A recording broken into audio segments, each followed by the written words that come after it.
빅데이터 전문가에 대해서 알아보겠습니다. 먼저 빅데이터란 게 뭔지 알아야겠죠? 빅데이터를 정의하는 요소들입니다. 이러한 8가지 요소를 갖춘 게 바로 빅데이터라고 할 수 있습니다. 처음에 빅데이터를 정의하는 게 이렇게 많지는 않았었습니다. 딱 3가지 요소만 있었으면 됐었어요. 많은 양, 그리고 아주 빠른 속도, 그리고 다양한 종류의 데이터 유형을 처리하는 것, 이것이 빅데이터다 라고 부르던 시절이 있었습니다. 그런데 지금은 8가지로 늘어났어요. 첫 번째 빅데이터는 엄청난 양을 가져야 합니다. 두 번째, 가치 있는 정보여야 하고요. 세 번째, 진실성 있는 정보를 담아야 합니다. 네 번째, 한눈에 파악할 수 있어야 됩니다. 그리고 글, 그리고 사진, 영상, 다양한 종류의 데이터들을 포함해야 합니다. 여섯째, 이런 데이터들을 실시간으로도 처리할 수 있게끔 빠른 속도를 가져야 합니다. 일곱 번째, 정보들끼리 서로 연관성이 있어야 합니다. 여덟 번째, 이 정보가 점점 이렇게 확장되어야 합니다. 이러한 8가지 요소를 갖춘 게 빅데이터라고 현재는 부르고 있습니다. 앞으로도 이 요소들이 바뀔 여지는 충분히 남아있죠. 그럼 첫 번째 양적 측면에서 빅데이터란 게 뭔지 한번 살펴봤습니다. 이 자료는 1분 안에 얼마나 많은 양의 정보가 생산되는지를 알 수 있는 다이어그램입니다. 1분 안에 무려 200만 건이 되는 검색을 한답니다. 그리고 1분 안에 유튜브에선 72시간짜리 동영상이 올라온답니다. 그리고 또 1분 안에 트위터에서는 27만 8천 건의 트위터들이 발생한답니다. 이처럼 1분 안엔 수많은 정보들이 생산되고 활용되는 것이죠.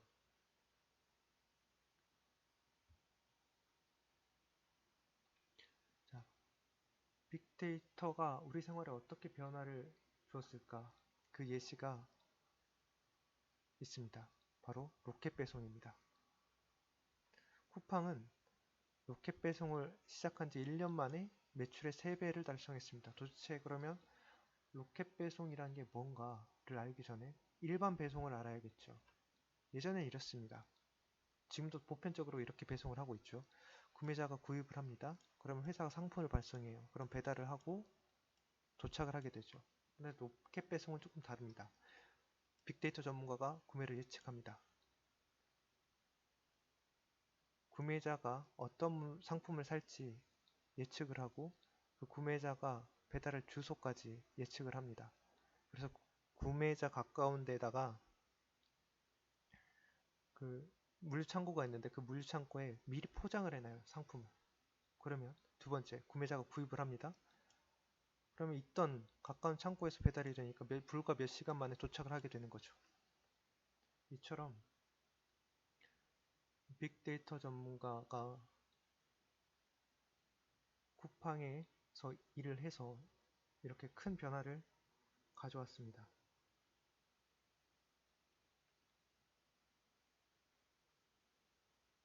바로 몇 시간 안에 도착하는 이유가 여기에 숨어 있는 것이죠. 로켓 배송 관련 빅데이터 전문가는 물류에 대한 전공 지식을 알고 있어야겠죠. 자, 뿐만 아니라 통계적인 그런 능력도 갖춰야 되겠죠. 다음으로는 영화 산업에 쓰이는 빅데이터 사례를 들어보겠습니다. 이 영화는 인터스텔라입니다. 흥행했죠. 유명한 영화입니다. 제작사가 레전더리 엔터테인먼트입니다. 그런데 여러분, 이 영화는 알고 있나요? 모르는 영화죠. 아주 망했습니다. 이 영화도 같은 레전더리 엔터테인먼트에서 제작한 영화입니다.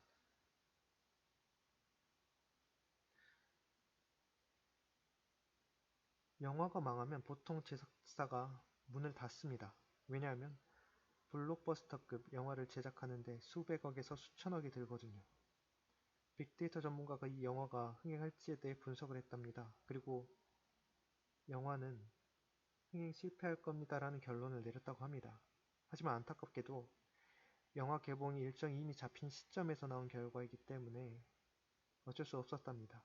다행히도 이런 결과를 믿고 영화 광고 비용을 많이 줄여서 영화 흥행 실패에 대한 타격을 피했다고 합니다. 이렇게 영화 관련 빅데이터 전문가는 영화 흥행에 대한 지식을 알고 있어야겠죠. 다음은 커피 전문점 사례를 들어보겠습니다. 우리나라에서 가장 잘 팔리는 커피 전문점 중에 하나입니다. 그런데 여러분, TV 광고에서 혹시 스타벅스를 선전하는 거 본 적 있나요? 아마도 없을 겁니다. 스타벅스는 광고를 하지 않아요. 그런데도 잘 팔립니다. 왜일까요? 이유는 이렇습니다. 스타벅스 입점 위치를 데이터 전문가가 분석한답니다. 커피가 가장 잘 팔릴 만한 장소를 예측하는 것이죠. 상가 주변, 유동인구, 연령대, 그리고 성향 등을 빅데이터로 분석해서 말이죠. 이 분야에서 빅데이터 전문가는 경영 관련 전문 지식을 갖고 있어야 하고 빅데이터를 다룰 수 있는 능력을 가져야겠죠. 그러면 현존하는 빅데이터 전문가에 가까운 직업은 뭐가 있을까요? 이 자료는 글래스도어라는 미국의 직업평가 사이트에서 가져왔습니다. 2020년도 1월에 발표한 최고의 직업 세 번째에 데이터 사이언티스트라고 있네요. 다시 말해 데이터 과학자입니다. 자신의 특정 전문 분야 지식을 바탕으로 빅데이터 분석 능력을 갖춘 사람입니다. 대개는 통계학이라든지 수학 관련 전공을 하다가 빅데이터 관련 그런 기술을 공부를 해서 일을 하고 있는 사람들입니다. 또 다른 비슷한 직업이 있죠. 데이터 엔지니어라고 합니다. 이 친구들은 주로 주 전공이 컴퓨터 공학이나 컴퓨터 과학이에요. 이 자료는 교과서에 나와 있는 커리어넷에서 한번 찾아봤습니다. 빅데이터 직업 채용 공고 중에 여러분도 한 번쯤 들어봤을 만한 회사에서 채용하는 정보입니다. 필수 역량에 보면은 여기 자료구조 알고리즘 운영 체제 데이터베이스, 그러니까 전산학이나 컴퓨터 과학 혹은 컴퓨터 공학을 전공한 사람을 채용한다는 거죠. 밑에 하둡이라는 게 나오는데 이 운영 경력이 3년 이상 해야 된대요. 쉽게 말해서 빅데이터를 기름이라고 비유하자면 하둡은 그 기름을 새지 않도록 잘 수송하고 관리하는 도구라고 보면 됩니다. 보통 석사 이상에서 박사까지 해야 합니다. 이게 무슨 말이냐면 대학교 4년을 졸업하면은 학사 학위를 받게 됩니다. 그리고 대학원에 입학해서 2년을 더 공부해서 졸업하면은 석사를 받습니다. 그 이후에 아무리 빨라도 최소한 3년 이상 공부해야 박사를 받습니다. 물론 이렇게 시간이 지나도 취득하지 못하는 사람도 많습니다. 그만큼 어려운 거죠.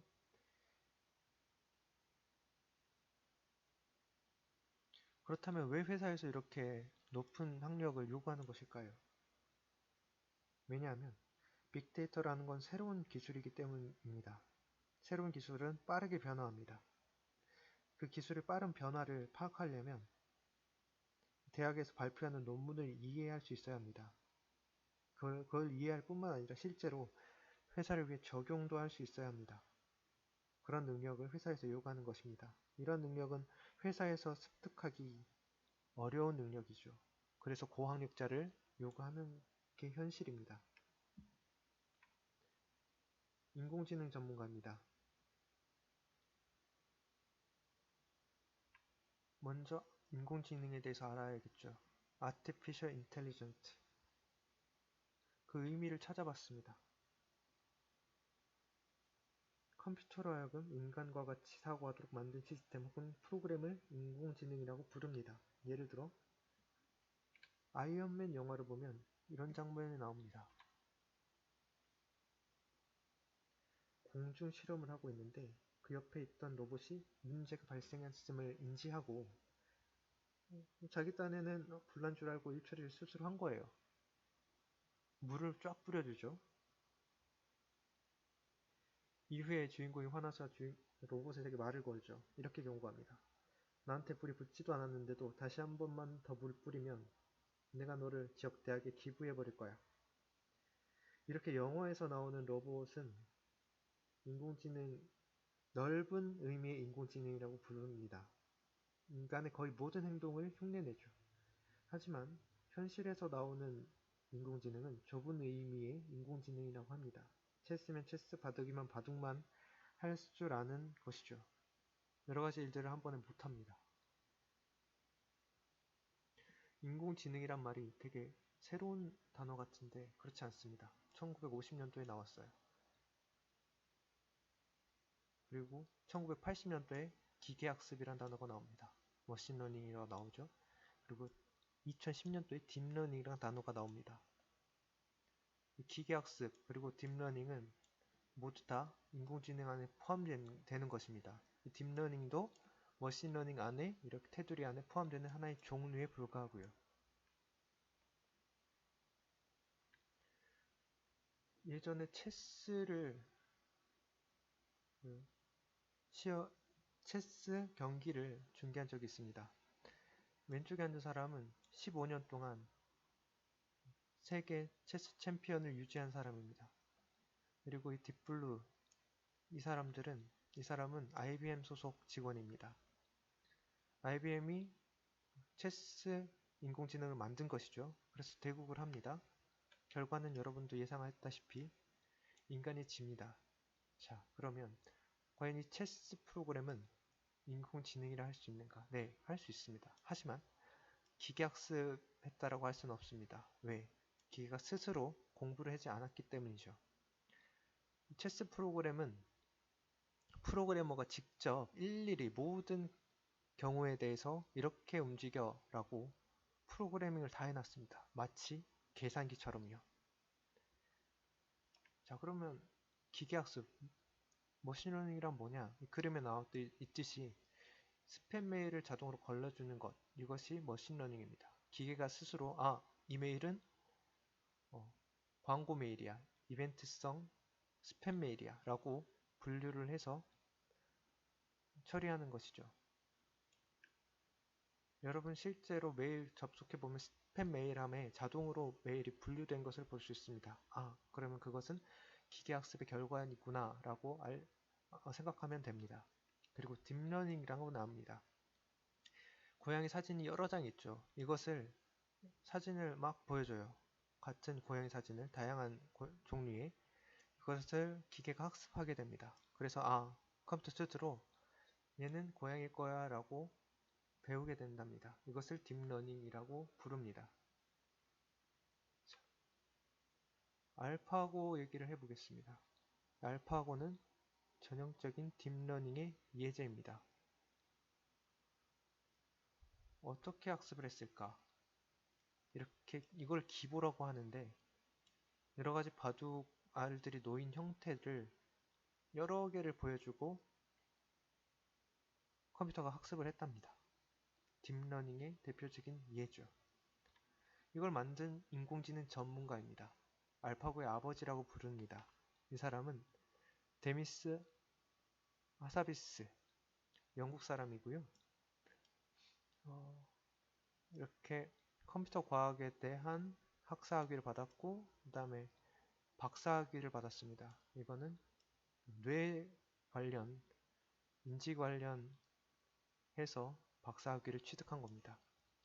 딥마인드를 설립했고 알파고를 만들었고 17살 때 테마파크인가요? 이 게임을 만들었고 그리고 자신이 게임 회사를 엘릭서란 게임 회사를 만들어서 더 레볼루션이라는 게임을 만들었답니다. 네이처에 영향을 끼친 10인에도 포함이 됐었고요. 딥마인드를 창업한 지 2년 만에 이 금액이 구글에게 팔려가게 됩니다. 인수된 것이죠.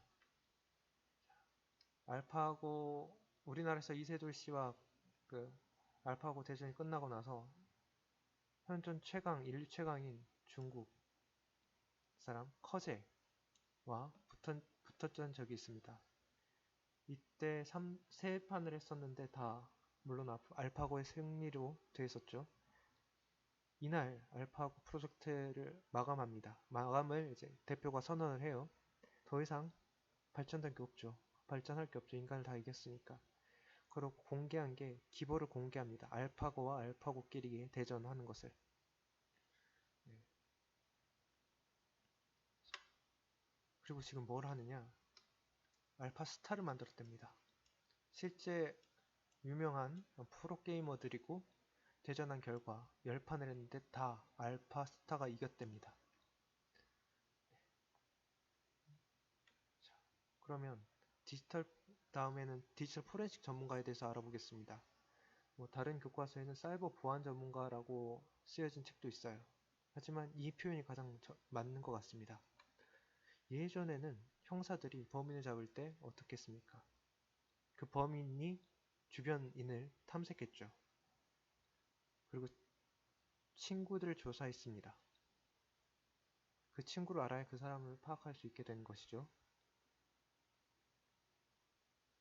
자, 지금은 핸드폰이나 컴퓨터를 수집합니다. 범인의. 그래서 행적을 쫓습니다.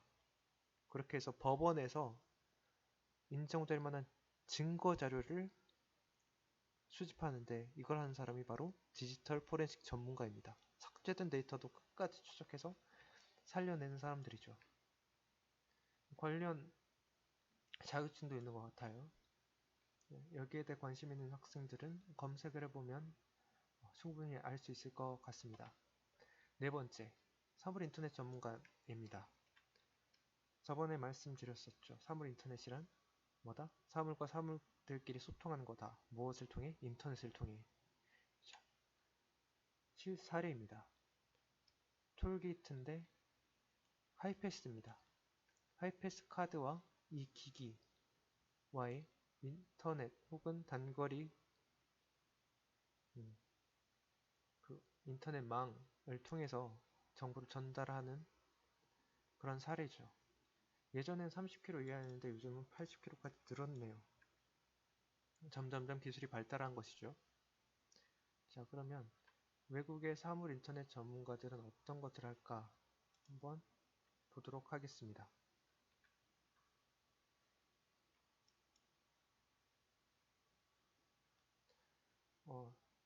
지금 쇼핑을 하고 있죠? 남자가 근데 물건을 들고 그냥 갑니다. 가방에 넣고 있죠? 물건을. 이게 아마존 고라는 겁니다. 이제 스마트 스토어라고 해서 시애틀에 설치된 가게입니다. 일단 들어와서 물건을 고른 다음에 가격을 보고 그냥 떠납니다. 일단 구매를 한번 하려고 들었다가 놓고 이런 게 다 기록이 된다는 겁니다. 아마존 고라는 그 매장에서요. 한마디로 계산하는 사람이 없다는 거죠. 이것을 다 어떻게 처리하느냐? 바로 사물 인터넷이 처리한답니다. 자, 그럼 지금까지는 이제 좀 이론적인 그리고 조금 논리적인 얘기들을 했었고 지금부터는 제가 조금 해보고 싶은 얘기를 해보겠습니다. 여러분이 원하는 직업은 뭘까요? 찾아봤습니다. 교육부에서 나온 자료예요.